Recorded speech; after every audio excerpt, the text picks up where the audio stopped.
साहेबांच्या कार्यकर्त्यांना लागले डोळे, पण नवीन चेहऱ्यांना कोणी संधी देईल का? तेच वांजोटे पुन्हा उभे राहिले तर विकासाचं बाळ होईल का?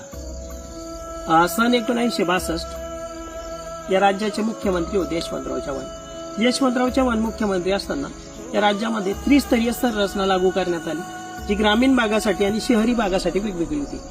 ग्रामीण भागासाठी ग्रामपंचायत, पंचायत समिती, जिल्हा परिषद अशी ती होती. तसंच शहरी भागासाठी नगरपंचायत, नगरपालिका आणि महानगरपालिका अशी ती होती.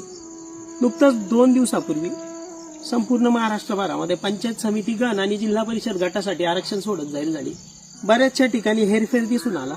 ज्या ठिकाणी सर्वसाधारण कॅन्डिडेट हा कार्यरत मागच्या 5 वर्षापासून होता, त्या जागेची वाट पाहत त्या ठिकाणी जागा या ओबीसीच निघाल्या आणि ज्या ठिकाणी ओबीसी असेल त्या ठिकाणी जागा ओपन निघाल्या.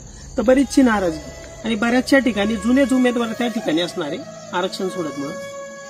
तसंच संपूर्ण महाराष्ट्राला माझं या व्हिडिओच्या माध्यमातून सांगणं आहे, नेमका आपला उमेदवार कसा असावा, आपला उमेदवार कुठला असावा, उमेदवार कसा असावा आणि कोण असावा. सर्वप्रथम संपूर्ण राज्यातील युवकांना माझं सांगणं आहे, जास्तीत जास्त सहभाग या इलेक्शनमध्ये, या मतदानामध्ये तुमचा असावा, जेणेकरून तुमची नवयुवकांची ताकद करणं या राज्याला गरजेचं आहे. परिस्थिती बिलकुल बिकट या राज्याची सध्या झालेली आहे, अतिशय बिकट परिस्थिती झाली आहे.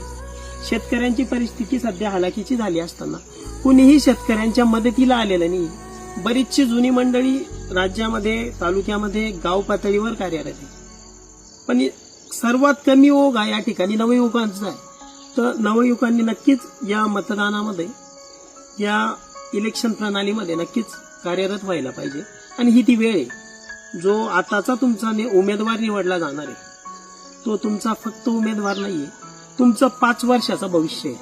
प्रत्येक शेतकऱ्याचं, प्रत्येक शिक्षित मुलाचं, प्रत्येक गावचं, प्रत्येक तालुक्याचं. तालुक्या लेवलला ते तुमचं प्रतिनिधित्व त्या ठिकाणी करणार आहे.